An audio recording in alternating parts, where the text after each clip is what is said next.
Okay, so we'll start with today's session by again repeating this question because some of you have doubts in this. देखो problem सिर्फ इतना है, as I told you that physics के लिए imagination आपको चाहिए. तो क्या है, हमारे पास एक रॉड था, है ना, which was rotating about center of mass, जिसका moment of inertia about center of mass and perpendicular to the length is ml square by 12. अब रॉड को हमने बेंड किया है such that these two parts they are at 60 degree to each other. अब problem क्या है कि you are looking at a three-dimensional structure on a two-dimensional plane. इसलिए कंफ्यूजन क्या है, कंफ्यूजन बताता हूँ. ये तो क्लियर है, रॉड नंबर 1 का इशू ही नहीं है क्योंकि rod number 1 is clear cut. I1 equal to m1 l1 square by 3 because rod number 1 is rotating about one end and the axis is perpendicular to the rod. Rod 2 का कुछ confusion है, वो actually confusion नहीं है, वो इसलिए है क्योंकि आप इमेजिन नहीं कर पा रहे हो. मैं बताता हूँ कि क्या सिचुएशन ऐसा है. वो आपके पास एक रॉड है, let's say like this, rod number 1, दूसरा रॉड है लाइक दिस, रॉड नंबर 2, और जो एक्सिस है ना, एक्सिस ऑफ रोटेशन, वो axis of rotation it is like this. तो इशू क्या है, इशू ये था the angle between the two rods is 60 degree. That is okay. तो ये एंगल 60 है, that is okay.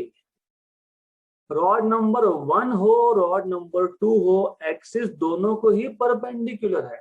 आप इमेजिन कैसा कर रहे हो, आप इमेजिन कर रहे हो कि ये जो रॉड नंबर 2 है ये परपेंडिकुलर नहीं है axis.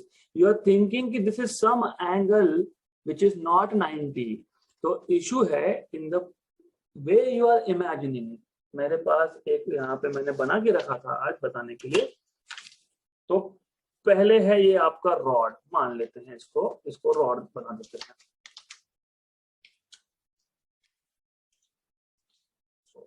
I should stop sharing for a while so that you can see my full wave. So I hope you are looking at the full wave now. So you have a rod which is rotating about this axis passing through center of mass and perpendicular to the plane of rod. अभी आपने rod को bend किया है ऐसा, look here. अभी जब दो rod rotate होंगे they are at 60 degree but axis अभी भी परपेंडिकुलर है. ओके, प्रॉब्लम कहां हो रहा था, आप इमेजिन कर रहे थे कि ये रॉड को हमने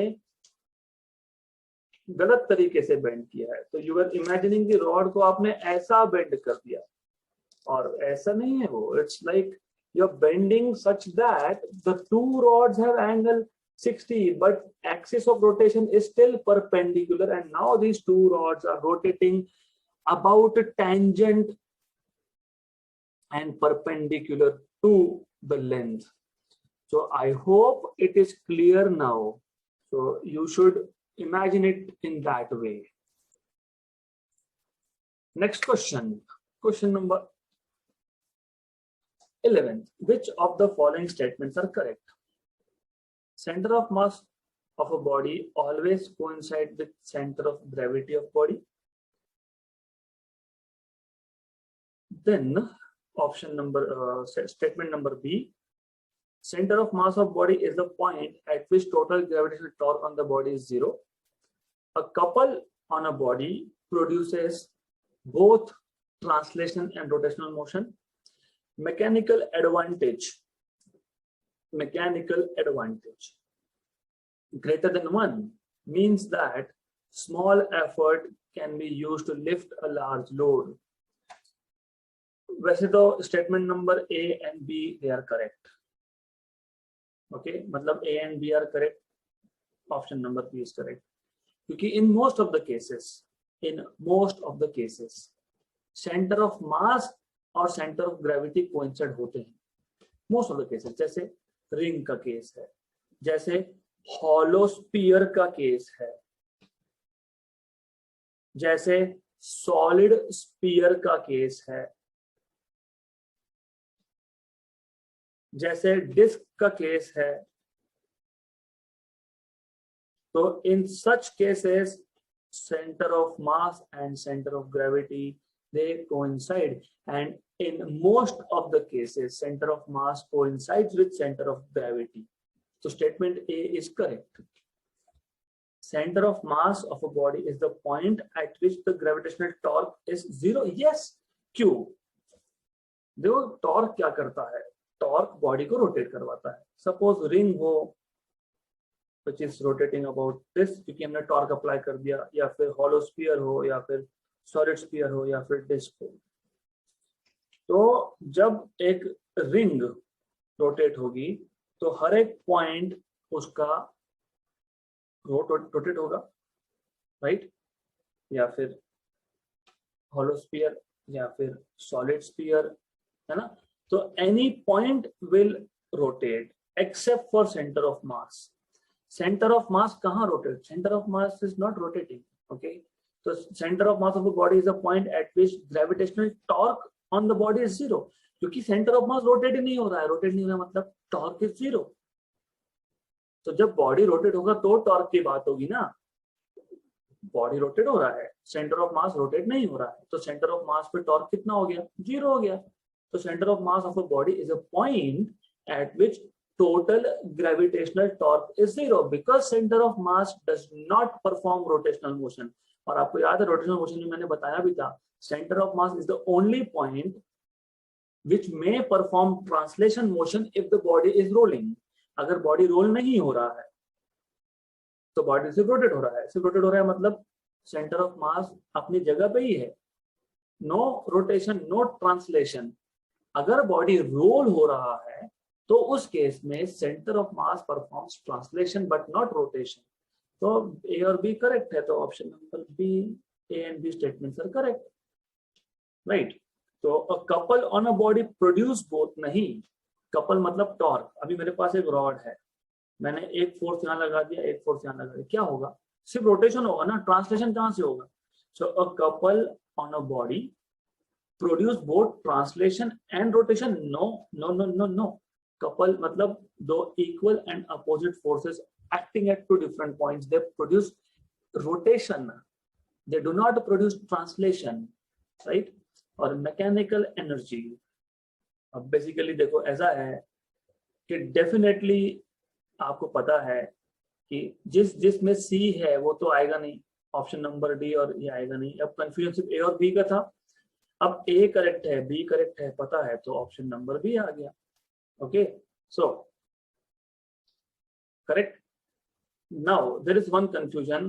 Center of mass is basically center of mass or center of gravity symmetric object के cases में, symmetric object के cases में they always coincide. Symmetric जैसे ring, जैसे disc, जैसे सॉलिड स्फीयर, जैसे हॉलो स्फीयर, जैसे अर्थ, जैसे मून. तो मैं एक काम करता हूं, मैं बोलता हूं centre of mass of a body of symmetric bodies, of symmetric bodies. अभी ठीक हो गया? अभी आपको कोई कंफ्यूजन नहीं होना चाहिए यहाँ पे. You should not have any confusion over here, क्योंकि सिमेट्रिक बॉडी के केस में centre of mass always always coincide with centre of gravity. Good good. अभी मैकेनिकल एडवांटेज क्या है? मैकेनिकल एडवांटेज हम लोग जब third chapter kinetic energy thermodynamics, चौथा चैप्टर, तब मैं आपको बताऊंगा कि what is mechanical advantage. So at this moment it is little too early to introduce mechanical advantage, so I will introduce that concept there. फिर भी just for your satisfaction, in physics you will come across a word quite oftenly. एक तो efficiency या फिर gain या फिर mechanical advantage. mechanical advantage आप ज्यादा नहीं सुनोगे, मेरे ख्याल से तो इसके बाद कभी नहीं सुनोगे, right? But efficiency and gain, efficiency होता है output upon input, input, gain भी होता है आउटपुट अपॉन इनपुट, सिर्फ कॉन्टेक्स्ट अलग अलग है। इफिशियंसी आप थर्मोडायनामिक्स में सुनोगे, कितना आपने इनपुट एनर्जी दिया, कितना वर्क डन किया, या फिर I mean other way round, कितना आपने हीट दिया, ऐसा बोल दो, क्योंकि हीट भी एनर्जी है, राइट। और इनपुट हीट जितना हमने दिया है उसमें से हम कितना आउटपुट वर्क निकाल पाए, how much is work output to that of heat input, work output to that of heat input, work output to that of heat input, ये हमेशा लेस देन 1 होता है। आइडियल केस में, आइडियल इंजन के case में efficiency is 1, eta efficiency is 1, मतलब जितना मैंने इनपुट दिया उतना मैंने आउटपुट लिया। वैसे कभी नहीं होता ये आइडियल केस है। गेन क्या होता है? Gain is same. अभी गेन अलग अलग टाइप के होते हैं, करंट गेन होता है, वोल्टेज गेन होता है, राइट। तो output current to that of input current, output voltage to that of input voltage, that is voltage gain. तो मैकेनिकल एडवांटेज और इफिशियंसी और करंट गेन मोर और लेस सेम कॉन्सेप्ट है, सिर्फ कॉन्टेक्स्ट अलग अलग है। इफिशियंसी आप हीट इंजन में, डीजल इंजन, पेट्रोल इंजन, मतलब थर्मोडायनामिक्स में इसका यूज करते हो, रेफ्रिजरेटर में इसका यूज करते हो इस कॉन्सेप्ट का। करंट गेन, वोल्टेज गेन आप इलेक्ट्रॉनिक्स में यूज करते हो। अब mechanical advantage is defined as load upon effort, मैंने कितना एफर्ट डाला, how much is the input, effort is input, और मैं उस इनपुट से कितना वेट उठा पा रहा हूं, how much is the load that I can. मैंने एक इनपुट लगाया है, मैंने एफर्ट दिया है, और उस एफर्ट की वजह से मैं कितना लोड उठा पा रहा हूं, दैट इज मैकेनिकल एडवांटेज। तो it is load upon effort, right. Okay, so अब सोचो अगर इसकी वैल्यू ग्रेटर देन 1 हुई तो load is greater than effort, right, correct. So mechanical advantage greater than 1 means small effort can be used to lift a large load. No. This is not correct. So in any case, mechanical advantage को फिलहाल आप रख दो side में, we don't need it. Option number A और B अगर आ ही गए हैं हमारा correct answer, तो we will not go into further details. Okay, right. So this is how you are supposed to solve this particular question. Next question. For a given square lamina ABCD whose center is O, which of the following options is correct? तो यहाँ पे भी आपको थोड़ा सा issue होगा, because you are looking at this square lamina face on, आप सीधा सामने से देख रहे हो इसको। तो first thing that you should do is इसको आप अलग पोजीशन से देखो, क्योंकि otherwise if you keep looking from face on wave, थोड़ा इमेजिन करना डिफिकल्ट हो जाता है ये। So we have a square lamina, let's say like this, ये स्क्वायर लैमिना है, this is A, this is B, this is C, this is D, और यहाँ पे ये है point E, mid point of A B, और C D का mid point है यहाँ पे समवेयर ओवर हियर एफ। सबसे पहला मैं ये काम करूंगा कि मैं एक्सिस ऑफ रोटेशंस या फिर एक कोऑर्डिनेट सिस्टम सेट कर लूंगा। तो मैं मान लूंगा कि इसको जो परपेंडिकुलर लाइन है वो जेड एक्सिस है, ओके। यहाँ पे ये आ गया आपका एक्स एक्सिस, और you have Y axis here. तो सबसे पहले आप एक्सिस को डिफाइन कर दो, ये एक्स एक्सिस, ये वाई एक्सिस, और यहाँ पे you have this as Z axis. है वही लैमिना, हम सिर्फ उसको अलग एंगल से देख रहे हैं, सो समथिंग लाइक दिस। ये है आपका point O, centre point O. Now you know theorem of perpendicular axis. So from perpendicular axis theorem, what do you have is Iz equal to Ix plus Iy.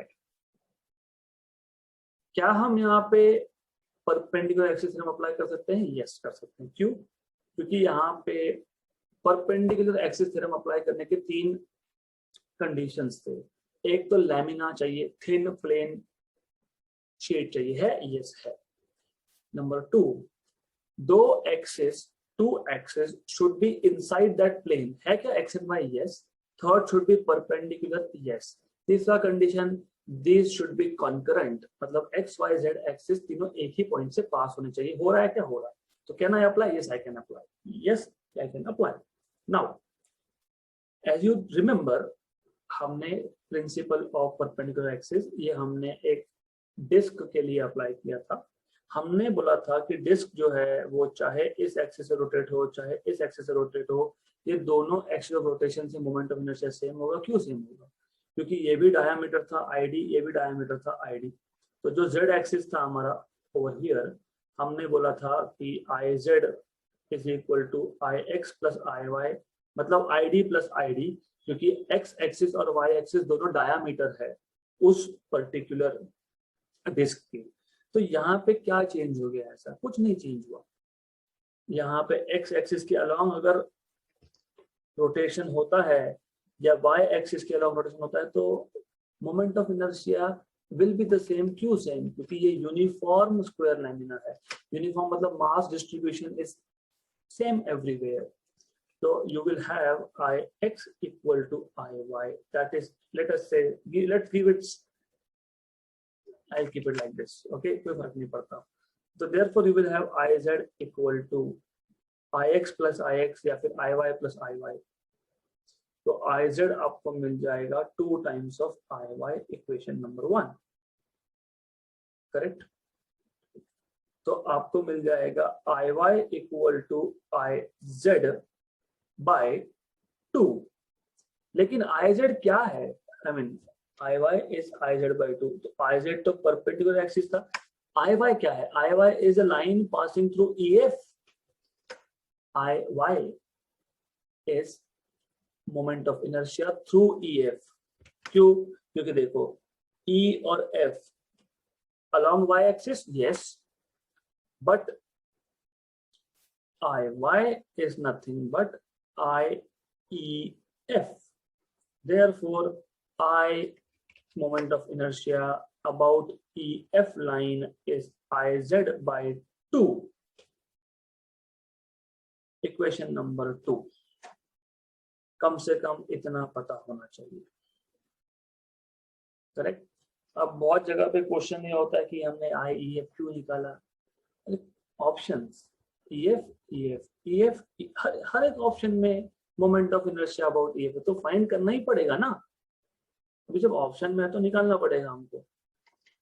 आगे now let us look at moment of inertia about AC and BD. तो eight एक axis में यहां से पास करवा लेता हूं AC like this. Okay, दूसरा तो है ये BD. तो AC ये डायगोनल है, BD भी डायगोनल है. तो this AC and BD are diagonals. So first of all,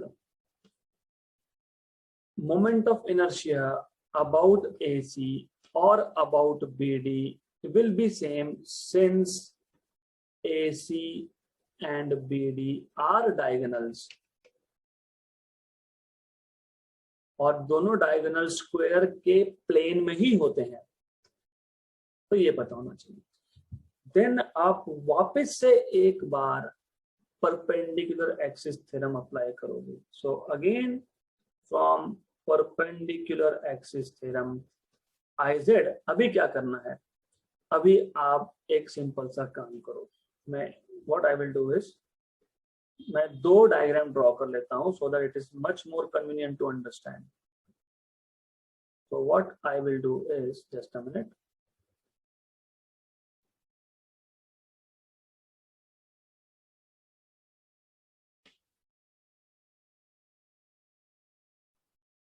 तो पहले केस में, in the first case, मैं डायगोनल दिखा नहीं रहा हूं. I will not show diagonal over here. और सेकेंड केस में मैं x और y एक्सिस दिखा नहीं रहा हूं.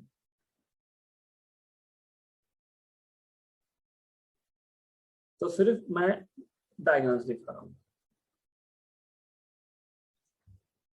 परपेंडिकुलर एक्सिस थ्योरम अप्लाई करने का क्या कंडीशन था? परपेंडिकुलर एक्सिस थ्योरम अप्लाई करने का कंडीशन ये था कि तीन में से एक एक्सिस प्लेन को परपेंडिकुलर चाहिए, दो प्लेन में चाहिए. है क्या? है, क्योंकि डायगोनल्स प्लेन में होते हैं. दूसरा क्या कंडीशन था? ये था कि तीनों एक्सिस कॉन्करेंट चाहिए. है क्या? यस, तीनों एक्सिस कॉन्करेंट ही है. जेड एक्सिस और ये जो एक्सिस है और ये जो एक्सिस है, ये तीनों सेम पॉइंट से पास हो रहे हैं. यस, तो मैं वापस अप्लाई कर सकता हूँ. सिर्फ I Z equal to I X plus I Y नहीं लिखूंगा अभी मैं बोलूंगा I Z equal to I A C and I B D. But A C and B D are equal, but A C और B D तो equal है. therefore I Z equal to I A C plus I A C. that is 2 times of IAC, right? Therefore, IAC equal to IZ by 2, equation number 3. What do you see from equation number 2 and equation number 3? कि दोनों का right hand side same है. Therefore, from equation number 2 and 3, right hand side same है तो left hand side को तो same होना ही है. तो therefore you can say that IEF equal to IAC. ऐसा ऑप्शन है क्या? Option number C. तो हमने क्या किया? हमने सिर्फ ये किया कि वो स्क्वायर प्लेट लिया, ऑप्शंस के पास ध्यान दिया. हर एक ऑप्शन में EF moment of inertia about EF है, मतलब IEF निकालना ही पड़ेगा. करेक्ट. तो EF से एक एक्सिस पास की, एक एक्सिस EF को परपेंडिकुलरली पास कर दी हमने. Correct, right. और तीसरा एक्सिस जो है वो कॉन्करेंट है और वो इन दोनों को ही परपेंडिकुलर है और उस पर मैंने परपेंडिकुलर एक्सिस थ्योरम लगा दिया. Right, correct. Similarly, what you can do is, अभी आप डायगोनल की बात कर लो. अब दो एक्सिस हमने दो डायगोनल के अक्रॉस सेट कर दिए. तीसरा एक्सिस कॉन्करेंट है, वो सेंटर से पास हो रहा है. वापस परपेंडिकुलर एक्सिस थ्योरम लगाओ. तो हमने दो बार परपेंडिकुलर एक्सिस थ्योरम अप्लाई किया है and then we have obtained option number C. Okay, next question 27. A uniform cylinder has a radius r and length L. If the moment of inertia of this cylinder about an axis passing through its center and normal to its circular face is equal to moment of inertia of the same cylinder about an axis passing through its center and perpendicular to its length. Okay, good. So you have a cylinder, solid cylinder.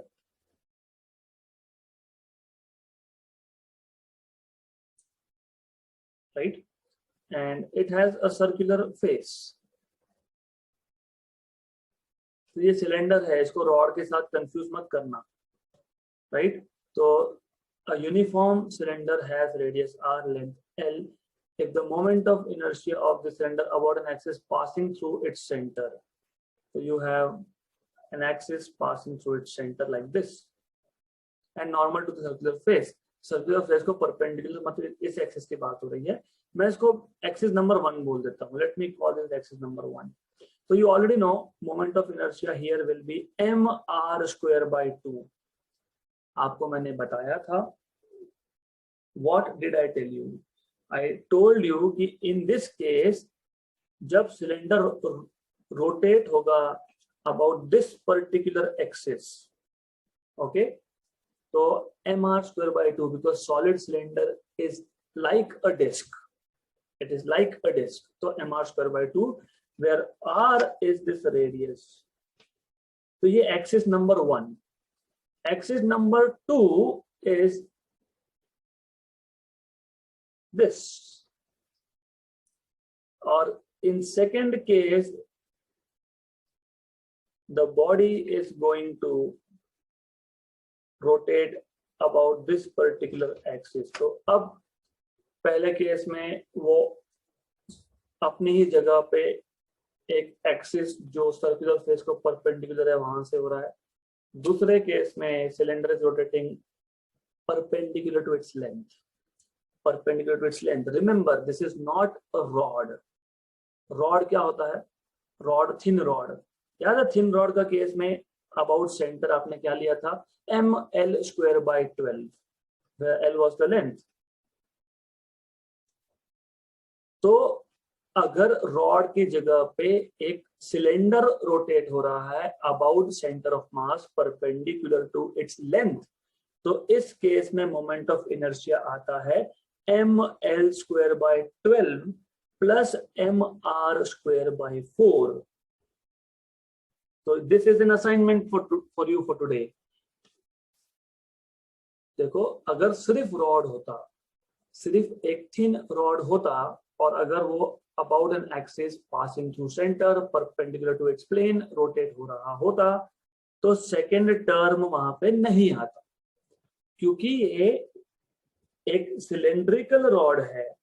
This is a cylinder and the cylinder is rotating about its centre and perpendicular to the length. तो यहाँ पे एक extra term आता है. This question में क्या बोला है? If the moment of inertia of this cylinder about an axis passing through its center and normal to its circular plane is equal to, मतलब in short given condition में I1 और I2 को equal बोला है. okay, I1 और I2 को equal बोला है. तो I1 is mr square by 2, I2 is ml square by 12 plus mr square by 4. तो यह आ जाएगा आपके पास mr square by 2 minus mr square by 4 equal to ml square by 4. m तो जाएगा ही जाएगा, 12 है, सॉरी. हाफ में से 1/4 गया, हाफ बचता है. मैं यहाँ पे थोड़ा बता देता हूँ. someone of you asked me few days back कि कैलकुलेशंस के लिए हमको अलग से क्लास करनी. No, you don't have to do separate class for calculation. okay, you just have to understand few basic things. जैसे मैं बता देता हूँ आपको, नंबर्स के साथ थोड़ा सा खेलना पड़ेगा आपको.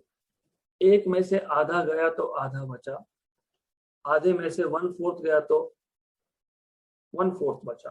कैसे? तो कर लो, cross multiply. 4 minus 2 upon 4 into 2 8. तो 2 by 8 is 1/4, है ना? राइट. तो ये पता होना चाहिए आपको. Then I'm just telling you some numbers over here. 1/4 में से 1/8 गया तो 1/8 बचा, 1/8 में से 1/16 गया तो 1/16 बचा. This is how, मतलब जो दूसरा नंबर है ना वो लिखते जाना, डायरेक्ट ज्यादा सोचना नहीं. इस केस में वही आता है, करके देखो. 1/8 minus 1/16, 16 minus 8/8 into 16. This is 8. This is 8 into 16. 8 cancel, 1/16, 1/16. Right. So why I'm telling you this? Increase your speed of calculation. How come? अब देखो यहाँ पे mr square by 2 minus mr square by 4.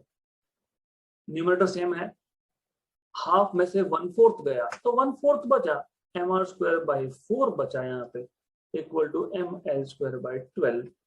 Cancel and cancel, 1 जा and 3 जा. तो L square equal to 3R square, तो L equal to √3 times of R है क्या? Option number B. खत्म. So numbers are important. They are really important for you because you have to somehow accelerate calculations. Okay, not deaccelerate, accelerate. Next question, question number 28. A constant torque of 31.4 newton metre is exerted on a pivoted wheel. अरे pivot का मतलब क्या होता है? कहीं पे उसको टंगा देना, that is pivot करना. जैसे एग्जाम्पल बताता हूँ मैं आपको. मेरे पास घर में एक हुक है जिस पे आप कपड़े टंगाते हो, उस पे मैंने एक स्केल को टंगा दिया, उसको बोलते हैं पिवोट करना. You are hanging it somewhere. Okay, so a constant torque of 31.4 newton metre is exerted on pivoted wheel. मतलब हमारे पास एक व्हील था. Let me draw a wheel for you. हमारे पास एक व्हील था like this. इसको मैंने पिवोट कर दिया. ओके, पिवोट कर दिया. लेट मी से कि सेंटर से पिवोट किया है. If angular acceleration of wheel is 4 pi radian पर second square, then the moment of inertia of wheel will be. Torque दिया है आपको 31.4 न्यूटन मीटर. अल्फा दिया है आपको 4 pi रेडियन पर सेकेंड स्क्वायर. कितना इजी है. Torque equal to I alpha. पता नहीं क्या पता है, आई क्या आएगा, टॉर्क बाय अल्फा. हो गया क्वेश्चन सॉल्व. 31.4 upon 4 pi. जिसको नंबर्स नहीं याद रहते याद रख लो, क्योंकि 31.4 4 pi is 3.14. 1 जा 10 जा. 10 by 4 is basically 5 by 2, that is 2.5. 2.5 kilogram पर मीटर स्क्वायर. क्वेश्चन खत्म. Simple. Torque equal to I alpha. Formula पता है क्या तो क्वेश्चन सॉल्व होगा. फॉर्मूला नहीं पता तो क्वेश्चन सॉल्व नहीं होगा. तो torque equal to I alpha. Next question. A horizontal platform is rotating with uniform angular velocity around a vertical axis passing through center. मतलब ये डायग्राम हमारे काम का है. ये हमारे पास horizontal platform है, ये vertical axis है. So this is horizontal platform which is rotating about vertical axis with constant angular speed. At some instant of time, a viscous fluid of mass m is dropped at the center and is allowed to spread out and finally fall. So at certain instant of time, you are allowing a drop of liquid to fall here, right? तो आप एक liquid को centre पे गिरने दे रहे हो, drop को, और then it is spreading out and finally falling. Angular velocity during this period will be. This is a very simple question. You know, the angular momentum is always constant. है ना? मतलब liquid drop गिरने से पहले और liquid drop गिरने के बाद angular momentum will be constant. What is angular momentum? I omega is constant. मतलब omega is proportional to 1 by I, inversely proportional है. तो अब ये समझो कि जब ड्रॉप, वो जो ड्रॉप है, जब वो ड्रॉप यहाँ पे गिरा होगा तो मोमेंट ऑफ इनर्शिया चेंज होगा, राइट? चेंज कैसे होगा? You have to think. Moment of inertia बढ़ जाएगा. क्यों? क्योंकि मोमेंट ऑफ इनर्शिया किस पे डिपेंड करता है? मास पे डिपेंड करता है. किस पे डिपेंड करता है? मास पे डिपेंड करता है. ओके, तो पहले तो रोटेटिंग प्लेटफॉर्म पे कुछ नहीं था, ओमेगा कांस्टेंट था. फिर लिक्विड आके गिरा. अब मोमेंट ऑफ इनर्शिया होगा. तो इनिशियली क्या था? Moment of inertia of only platform. After drop falls, मतलब जो भी विस्कस फ्लूइड है, after viscous fluid is dropped, total moment of inertia will be moment of inertia of platform plus the drop. पहले क्या था? पहले सिर्फ प्लेटफॉर्म का था, फिर ड्रॉप आके गिर गया.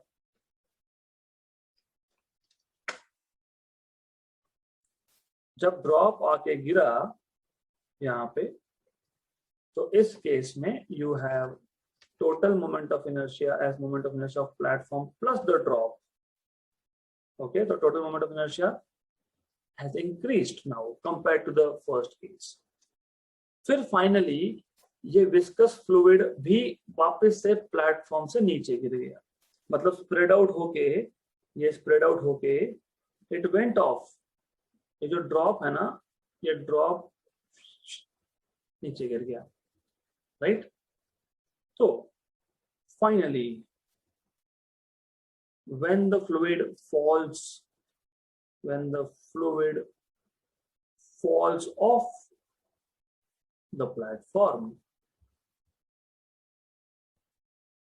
again you have IP equal to I. The total moment of inertia is only of the platform. So look at this relation. पहले मोमेंट ऑफ इनर्शिया कम था, मैं सीक्वेंशियली लिख देता हूं. पहले मोमेंट ऑफ इनर्शिया सिर्फ इतना था, फिर moment of inertia IP plus I drop हो गया, फिर वापस से मोमेंट ऑफ इनर्शिया सिर्फ प्लेटफॉर्म पर हो गया. Correct, correct. तो ओमेगा ये इनवर्सली प्रोपोर्शनल है. तो पहले ओमेगा कांस्टेंट था, ड्रॉप गिरने के बाद मोमेंट ऑफ इनर्शिया बढ़ गया, मतलब एंगुलर वेलोसिटी कम हो गया. फिर ड्रॉप अब प्लेटफॉर्म से नीचे चले गया है, तो वापस moment of inertia has decreased, मतलब ओमेगा विल इंक्रीज. तो option number B, decreases initially and increases again. तो angular speed will decrease and then increase, मतलब moment of inertia will increase and then decrease. I'm telling you for the last time, ये oral question है. सोचना क्या था, अच्छा angular momentum constant होता है ना L, तो L क्या है? I omega. I omega constant, मतलब omega is inversely proportional to I.